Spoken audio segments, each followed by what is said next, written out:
प्रतिपाद्याविषयी आपल्याला सांगितलेलं आहे. या अभंगामध्ये जगद्गुरु तुकोबाराय सांगतात, बाबा देवाला धरायचं असेल तर आपल्याला काही साधना करावं लागते. भगवंताला आपल्या ताब्यामध्ये ठेवायचं असेल तर साधना करावं लागते.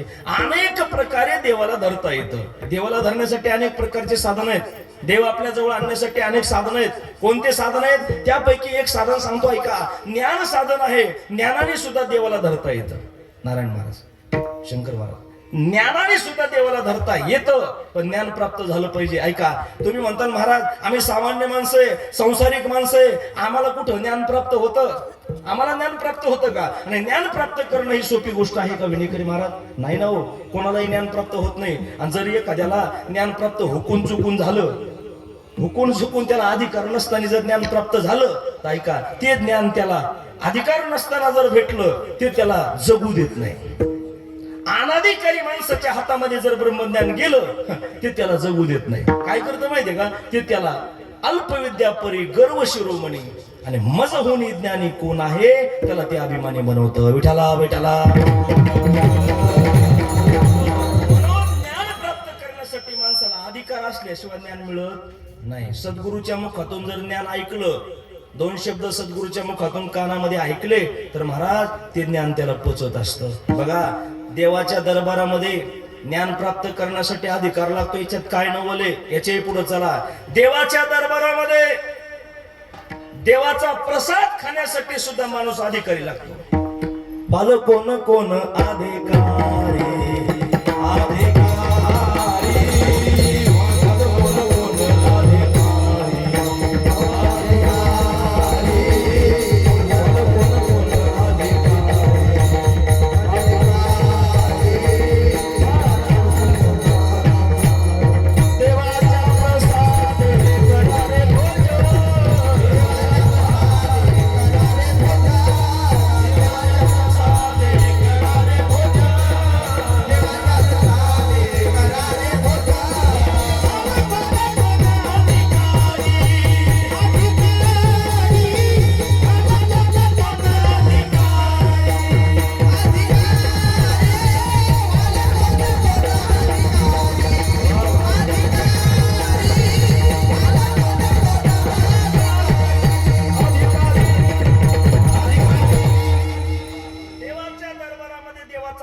खाण्यासाठी सुद्धा माणूस अधिकारी लागतो.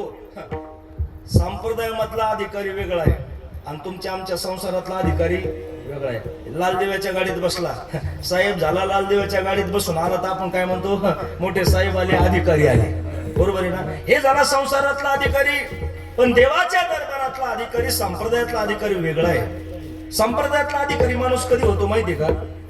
नामस्मरण केलं, नामस्मरण करून त्याचं अंतःकरण शुद्ध झालं आणि अंतःकरण शुद्ध झाल्याच्या नंतर त्याला सद्गुरू भेटले आणि सद्गुरूच्या मुखातून त्याने ब्रह्मज्ञान ऐकलं की तो अधिकारी झाला. विठाला विठाला.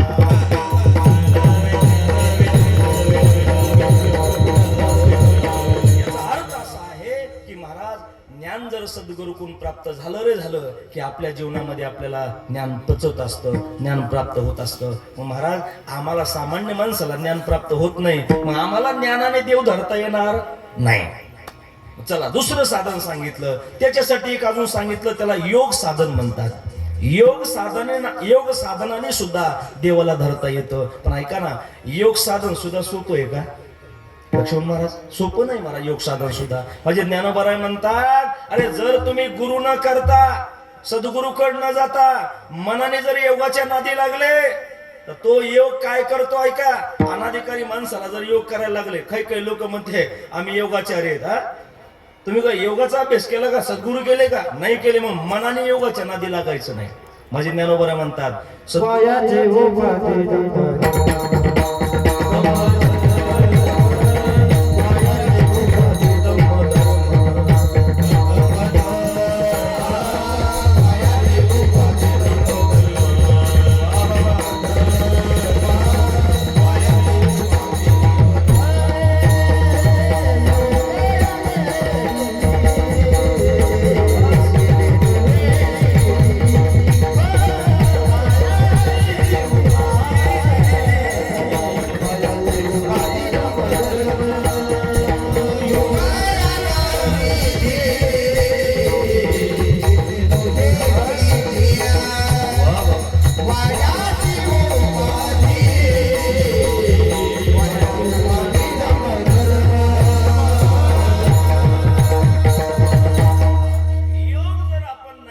गुरुकडून आणि मनाने जर योगाच्या नादी लागले तर तया दुःखाचा चिवाटा भागा आला.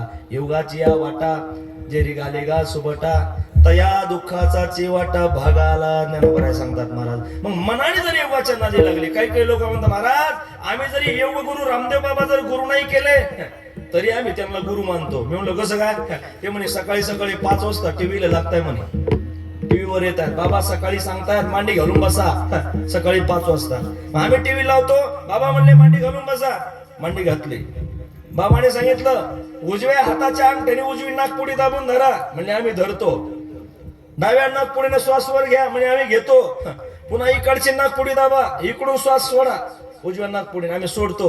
बाबाने सांगितलं दोन्ही नाकपुड्या दाबून धरा. आम्ही दोन्ही नाकपुड्या दाबून धरला आणि तेवढ्यात लाईट गेली. नाकपुड्या दाबून धरल्या पण कधी सोडायच्या हे पाहण्यासाठी लाईट गेली. मग जमल का? नाही जमणार. म्हणून योगाची सुद्धा वाट जर माणूस गेला तर त्याच्या पदरामध्ये दुःख पडल्याशिवाय राहणार नाही. म्हणून योग सुद्धा सामान्य माणसासाठी सोपा नाहीये, ज्ञान सुद्धा सामान्य माणसासाठी सोपं नाहीये. महाराज ज्ञानाने देव धरता येतो तो अधिकाऱ्याला संप्रदायातल्या, योगाने देव धरता येतो तो सद्गुरू केल्याच्या नंतर धरता येतो. पण महाराज आम्ही सामान्य संसारिक लोक आहेत, सामान्य लोक आहे. आम्ही अनाधिकाऱ्याला सुद्धा देव प्राप्त झाला पाहिजे असं काहीतरी साधन सांगा की आम्हाला देव प्राप्त झाला पाहिजे. महाराज म्हणतात अरे सगळ्यांना घेता येईल, सगळ्यांना त्या मार्गाने जाता येईल असं एक सोपं साधन आहे, ते म्हणजे नामसाधन आहे. काय आहे? नामसंकीर्तन. साधन पै सोपे जळतील पापे जन्मांतरीचे. अरे एक सोपं साधन आहे देवाकडे जाण्याचं, त्याला म्हणतात नामसाधन. विठाला विठाला आहे.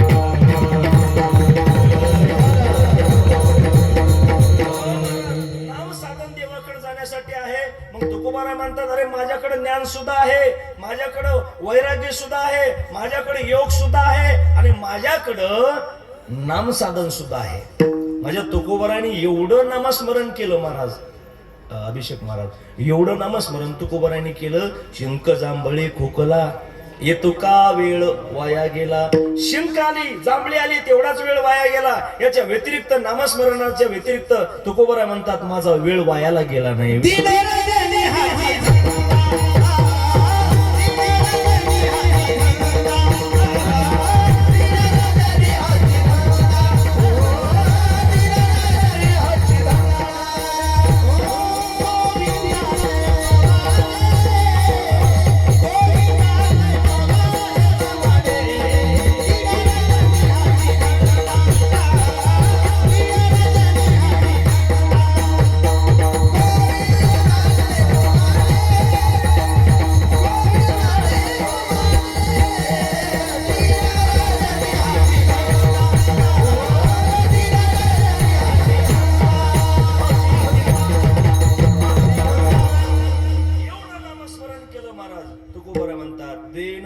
हाचे धंदा गोविंदाचे पवाडे. रात्र नकळे दिवस नकळे अंगे खिळे गोविंदासनी गोविंद शयनी.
झोपल्याच्या नंतर नामस्मरण केलं. गोविंद आसनी गोविंद शयनी गोविंद त्या मनी बैसलासे. एवढं रात्रंदिवस भजन केलं महाराज. पांडुरंग ध्यानी पांडुरंग मनी जागृती स्वप्नी पांडुरंग. एवढं नामस्मरण मी केलं, त्याचा परिणाम काय झाला? तुकोबरा म्हणतात, त्या नामाने ज्ञानाने मला देव समजला, कळला आणि नामाने देव जवळ करता आला. ऐका, ज्याच्याकडे ज्ञान आणि नाम आहे, देव त्याच्यापासून बाजूला नाही. विठाला विठाला.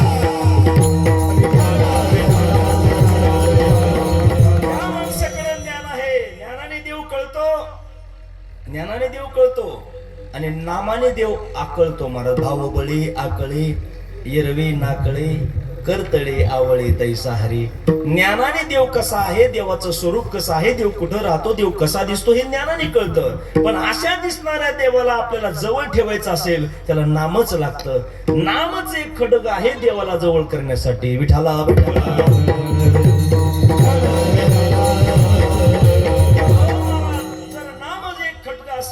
पण ते नाम घेण्यासाठी काही वेळ असेल ना, काळ असेल, वेळ असेल, मर्यादा असेल ना काही नाम घेण्यासाठी. महाराज, त्याच्यासाठी महाराज कुठलीच आचारसंहिता नाही. कशासाठी? काळ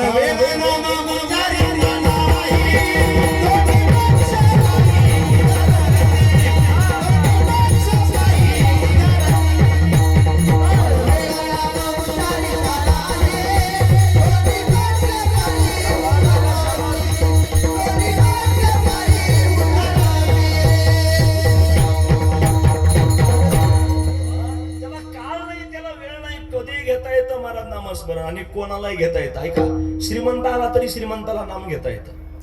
महाराज बुळे महाराज, भिडे महाराज. आणि गरीब आला तरी त्याला नाम घेता येतं. का असं आहे महाराज? श्रीमंताला नाम घेता येत नाही, गरीबाला घेता येतं असं नाही महाराज. कोणी आज्ञेने या, श्रीमंत या, विद्वान या, कोणालाही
कोणाला अधिकारी महाराज? कशाला?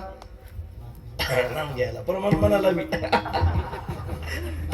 सकळांशी येते आई अधिकार, कलियुगे उद्धार हरीच्या नामे. महाराज, देवाचं नाम घेण्यासाठी सर्वांना अधिकार आहे. म्हणून ऐका, खटनट यावे आणि शुद्ध होऊन या जावे. एवढं सोपं सरळ करून दिलं हो महाराज, एवढं सोपं करून दिलं हो महाराज, एवढं सोपं करून दिलं, एवढं सोपं करून दिलं. पण ऐका ना, आम्हाला ते नाम घ्यायला टाइमच नाही. टाइम आहे का महाराज?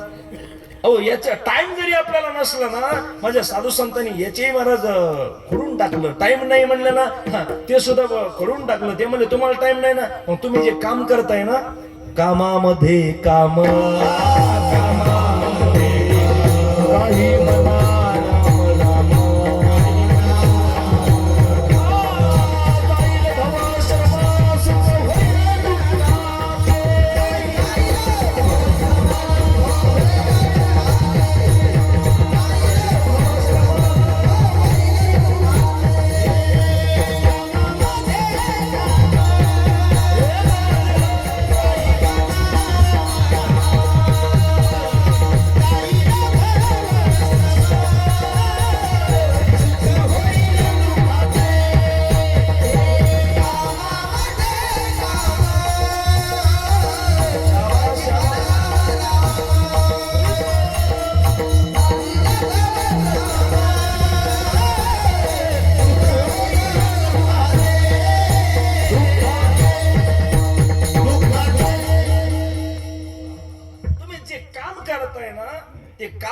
करत असताना तुम्ही नाम घ्या. कामामध्ये काम, काही म्हणा, राम राम. आणि जर असं म्हणले ना, मग काय होईल हो? काय होईल त्याच्यानंतर? जाईल भवश्रम आणि सुख होईल, दुःखाची निवृत्ती होईल आणि परमानंदाची प्राप्ती होईल. विठ्ठला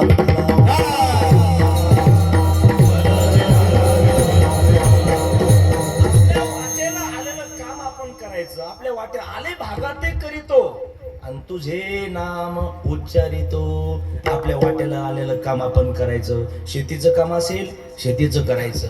जे काम आपल्याला देवाने लावून दिलं ते काम करायचं. पण ते काम करत असताना कामामध्ये काम, काही म्हणा, राम राम. आणि जर भजन केलं ना त्याचं महाराज, मग जाईल भवश्रम आणि सुख होईल, दुःखाची निवृत्ती होईल आणि आनंदाची, परमानंदाची प्राप्ती झाल्याशिवाय राहणार नाही. एवढं मला सोपं संत महात्म्याने सांगितलेलं. सर्वांना नाम घेता येतं, कधीही घेता येतं.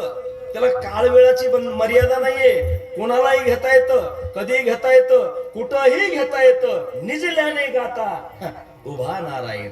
पडल्या जरी घेतलं ना तरी त्याला देव उभा आहे महाराज. विठ्ठला विठ्ठला विठ्ठला विठ्ठला विठ्ठला एवढं नामस्मरण तुमच्या जीवनामध्ये केलं, त्याचा परिणाम काय झाला? तुकोबाराय म्हणतात, त्या नामस्मरणाचा परिणाम काय झाला? अभंगाच्या पहिल्या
अभंगाच्या पहिल्या चरणामध्ये जगद्गुरु तुकोबाराय सांगतात, काय करावं लागलं मला देवाला धरण्यासाठी? पहिली गोष्ट मला करावं लागलं ते नाम घ्यावं लागलं. नामस्मरणाने मला देव धरता आला. 3 प्रकारचा सायास केला. काय केलं? काही गोष्टीचा धिक्कार केला, काही गोष्टीचा नाश केला आणि काही गोष्टीचा त्याग केला. काय केलं? कोणत्या गोष्टीचा? महाराज म्हणतात, प्रथमतः मी काय केलं? उपाधीचा नाश केला. नाश करणे म्हणजे काय? त्याग करणं वेगळं आणि नाश करणं वेगळं. त्याग करणं म्हणजे बघा, नाश करणं म्हणजे कधीही न येणं याचं नाव नाश करणं, आणि कधी असणं आणि कधी नसणं याचं नाव आहे त्याग करणं. त्याग करणं म्हणजे काय? कधी असतं कधी नसतं याचं नाव त्याग करणं, आणि कधीच नसणं याचं नाव आहे नाश करणं. मला सांगा, मुलीचं लग्न झाल्याच्या नंतर, अभिषेक महाराज, मुलीचं लग्न झाल्याच्या नंतर मुलगी आपल्या आई वडिलाचा त्याग करते का नाश करते? कधी इकडे येते, कधी तिकडे जाते. का नाश करते?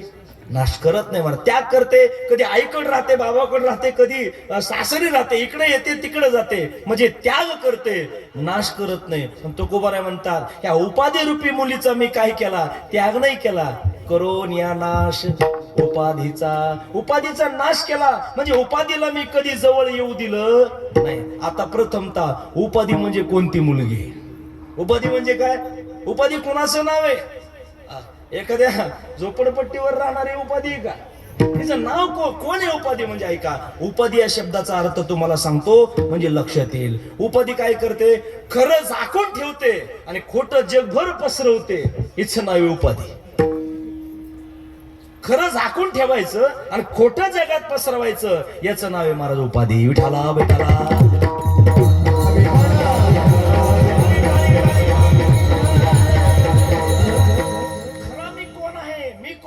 झाकून ठेवायचं. मी कोण आहे खऱ्या स्वरूपाला झाकून ठेवायचं आणि खोट्या स्वरूपाला जगामध्ये पसरवायचं, याचं नाव उपाधी महाराज. म्हणून लक्षात ठेवा, तुकोबाराय म्हणतात मी तुकाराम महाराज आहे.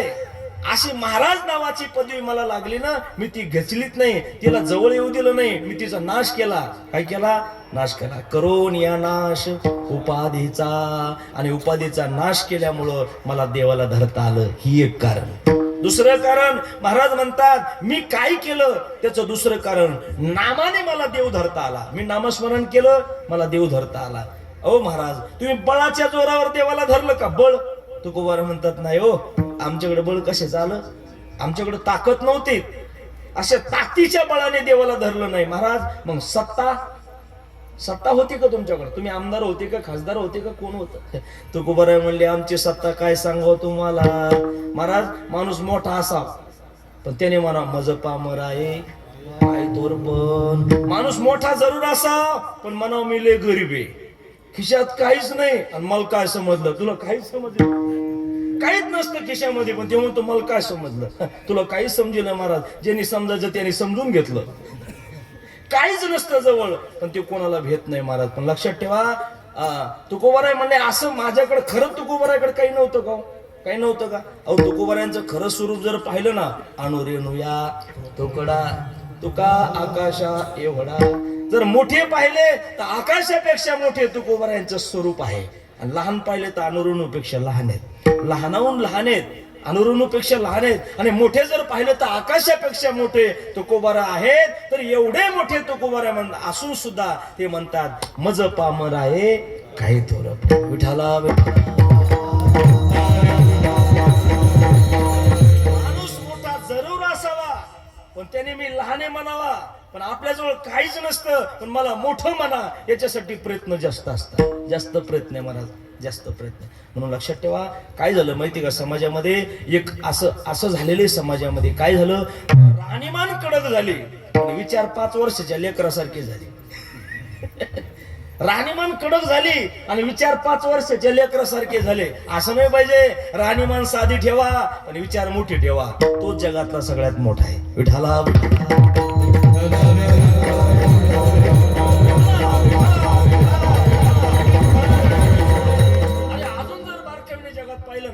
जगामध्ये बारकाईने जर पाहिलं ना, तुमच्या आमच्यामध्ये समाजात जर बारकाईने जर पाहू गेलो ना महाराज, आपल्याला जेवढं दुःख झालंय ना, जेवढं दुःख आपल्याला आहे ना, किशोर भाऊ, आपल्याला जेवढं दुःख आहे त्याच्यापेक्षाही आपल्या दुःखाने आपण दुःखी कमी आहेत, पण दुसऱ्याच्या सुखाने जास्त दुःखी आहेत महाराज.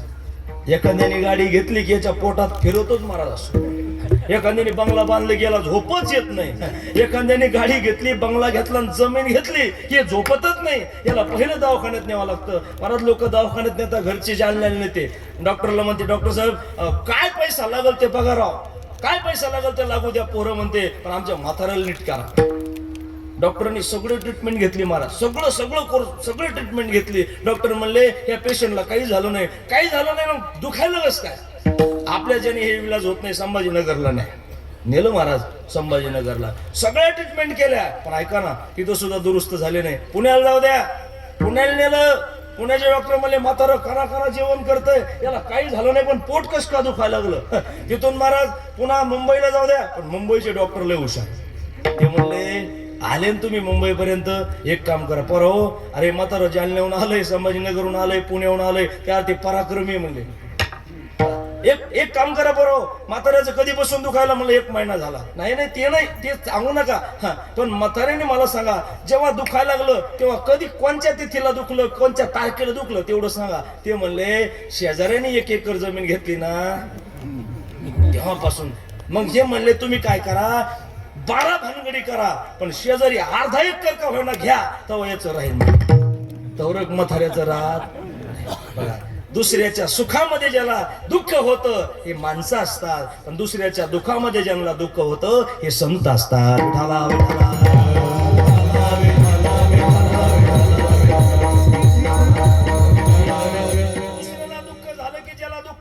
संत असतात, पण दुसऱ्याला सुख झाले की ज्याला दुःख होतं ना हे माणसं असतात महाराज. दुसऱ्याच्या सुखामध्ये आपल्याला दुःख होतं, पण जोपर्यंत दुसऱ्याच्या सुखात सुख मानत नाही तोपर्यंत परमार्थ कळत नाही, दुसऱ्याच्या दुःखामध्ये दुःख मानत नाही तोपर्यंत परमार्थ कळत नाही महाराज. संत महात्म्याची आपल्याला शिकवण आहे, दुःखवी अनेकाच्या दुःखे.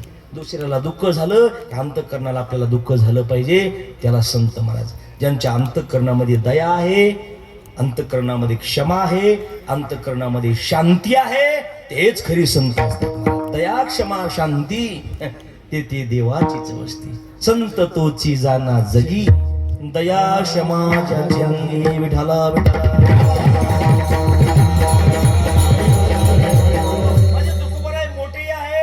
आणि मोठे असून सुद्धा महाराज मी लहान आहे असं म्हणतात. म्हणजे सत्तेच्या जोरावर देवाला धरलं का? म्हणले नाही महाराज, तुम्ही बळाच्या जोरावर धरलं नाही, सत्तेच्या जोरावर देवाला जवळ घेतलं नाही. मग महाराज तुमच्याकडे धन आहे का हो? धन, धनाच्या जोरावर तुम्ही धरलं का? तुकोबरा म्हणतात माझ्याकडे काही धन नाही. अहो काही धन नाही, 2 घरी जातो, मधुकरी मागतो आणि मधुकरी मागून जेवण जगतो. आम्ही सदैव सोड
माझ्याकडे संपत्ती नाही. आम्ही मधुकरी मागायला जेव्हा गेलो ना, आमच्या घराचं राखण कुत्र करतात. कुत्रे जाऊ पुढते बेके आणि कुतरी घर राखे ती. आता ज्यांच्या घराचं राखण कुत्रे करते त्याच्या घरात काय असं काहीच नसतं महाराज. लक्षात ठेवा, आपल्या स्वतःच्या संपत्तीचं वर्णन तुकोबरा सांगतात. आम्ही सदैव सुडकेत, आमच्याजवळ काहीच नाही, काही नाही आमच्याकडे.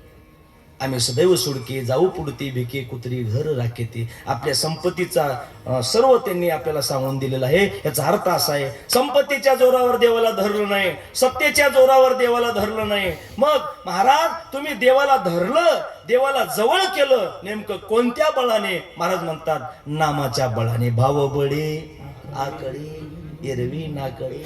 भावाच्या बळाने, नामाच्या जोराने आम्ही देवाला धरलं. आणि दुसरी गोष्ट, करून या नाश उपाधीचा नाश करावा लागला, नामस्मरण करावं लागलं, तेव्हा मला देवाला धरता आलं. बरं ठीक आहे महाराज, देवाला नामाने धरलं, बळाने, नामाच्या बळाने धरलं, सत्तेच्या बळाने नाही धरलं, तुम्ही नाश केला उपाधीचा, तेव्हा देवाला धरता आलं. पण अजून तुम्हाला काय करावं लागलं आणि त्याचा परिणाम काय झाला महाराज? दुसऱ्या चरणी